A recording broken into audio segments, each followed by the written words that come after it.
Did you know we are in the new heaven and the new earth? Heaven and earth to a 21st century person is not what your biblical authors meant. So you guys are using the same terms, but to your biblical author, heaven and earth doesn't mean what you mean. Jews did not always mean the physical universe when they spoke of heaven and earth together. In Jewish literature, the temple, which is pictured above, was a portal connecting heaven and earth.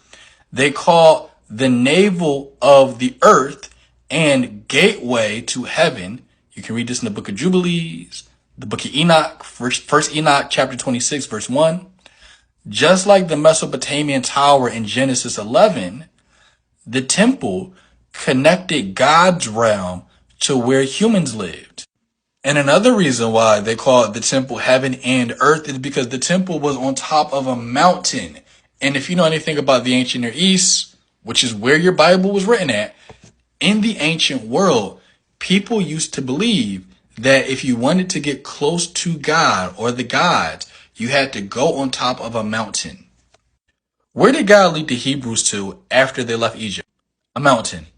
Where did Abraham go to sacrifice his only son, only begotten son? A mountain. Where did Jesus go to pray? Mountains. Where did Jesus transfigure like the sun? A mountain. This is not by accident, because in the ancient world, mountains were special places where mountains were supposed to be the places where heaven met earth. So it's not a surprise that they built the Jewish temple on top of a mountain, because the Jewish temple was supposed to represent the place where heaven met earth. So the disciples were waiting for the physical heaven and earth, or the temple, to fall. And they were waiting for this to happen in their lifetime while they were still alive. A lot of Christians will agree with this. This was what the disciples were waiting for. A lot of Christians would just simply say that, well, it just didn't happen. But the reason why we say it didn't happen is because we don't have any context of what we're reading. In the year 70 AD, that Jewish temple, it fell to the ground. The Roman army sieged Jerusalem and they destroyed the temple. And when the Jewish temple was destroyed, that is when the temple of the body of believers together as a collective became the new heaven and the new earth. So you are the new heaven and the new earth today, because us together as a group, we are the new temple. So what about in Revelation when it says, I saw a new heaven and a new earth, for the first heaven and earth had passed away? So that's talking about the Jewish temple. And then it says the sea was no more. What is this actually talking about in its cultural context? Because so many people read the Bible with no context to what they're reading. This is why we have the end times completely messed up. We don't understand what's going on. This is using Jewish language that we are not familiar with today. Listen, we do not get to impose our 21st century ideas onto this Bible. When you become a Christian, you are adopting Judeo-Christian Jewish beliefs. So let's find out how a first century Jew would have understood this. So this is the layout for the temple. The outer court, which you guys can see right there, this is where you would have the Gentiles and the woman. The inner court is where the Jewish men would go inside of, and the Gentiles and the women were not allowed to go in. Inside of the inner court is where the Jewish men would go and they would make sacrifices. And then you have the holies of holies, and only one person was allowed to go into the holy of holies, and that was the high priest. So the Jewish men would go into the inner court and they would meet with the priest of the temple, but only one high priest could go into the holy place, the holy of holies. And the holy of holies had a curtain that the high priest would go behind and make sacrifices for with the people, or on behalf of the people. The temple connected God's realm to where humans live. To reflect this belief, the Jerusalem temple had been built to look like a microcosm of the universe. We typically overlook how literally true the temple hymn preserved in Psalm 78:69 is. He built his sanctuary like the high heavens, like the earth, which he has founded forever. The actual holy place and most holy place inside the temple building were constructed like earth and heaven. The courts outside represented the sea. And the author of this post says, I am not making this stuff up. Outside the temple's microcosm of heaven and earth, the courts looked like the sea. Numbers Rabbah 13:19. This is from the Talmud.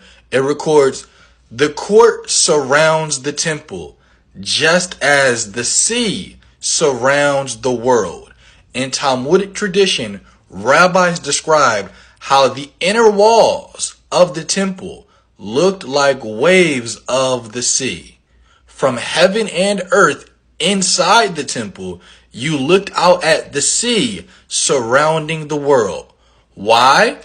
Ancients believed the earth had one giant landmass surrounded by sea. The temple reflected that cosmology. So I always talk about this is how the biblical authors saw the world. The biblical authors believed that the earth was flat. They believed that over top of the earth was a firmament. Below the earth was the sea. So the sea is what surrounded the earth. The earth was a giant landmass, and underneath of the earth was Sheol. And what held the earth up were these pillars that are called the foundations of the earth. Now, the earth is not flat. I am not a flat earther. I talk about divine accommodation in my book. If you don't have my book, go to the link in my bio and get my book. I'm not going to get into that now. No, earth is not flat, but this is how the biblical authors believed the world was. And because this is what the biblical authors believed about the world, this is how they constructed the Jewish temple. The Jewish temple was supposed to be a microcosm of the macrocosm. So the Jewish temple was supposed to reflect the ancient cosmology of what the Jews believed. The temple was heaven and earth, and outside of the temple, looking at the inner walls, looking at the inner courts is what separated the Jews from the Gentiles and the men from the women. There was a dividing sea. So that inner court right there represented the sea, and there was a dividing wall that separated the people from the outer court from the people in the inner court. So when Revelation says, I saw no more sea, it's talking about how the Jews envisioned the inner court to be like the waters of the sea. And these waters of the sea separated people. So 40 years after Jesus told the disciples that the Jewish temple was going to be destroyed, the Jewish temple was destroyed. And that is when heaven and earth passed away, because the Jewish temple represented heaven and earth. So heaven and earth has passed away.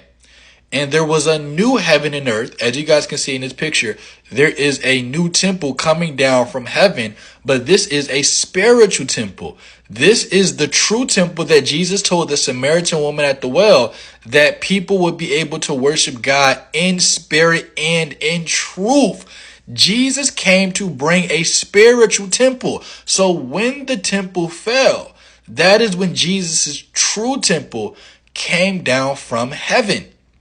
The second coming of Christ was not about Christ physically appearing in the sky. The second coming of Christ was about Christ's kingdom. And when Christ's kingdom came, that is when Christ came. So we are in the new heaven and we are in the new earth. And because there's no more separating inner court, because there's no more division, there's no more sea. We are the new heaven. We are the new earth. There is no more sea. There is no division. There is no separation. There is no wall of partition. Now we are all one.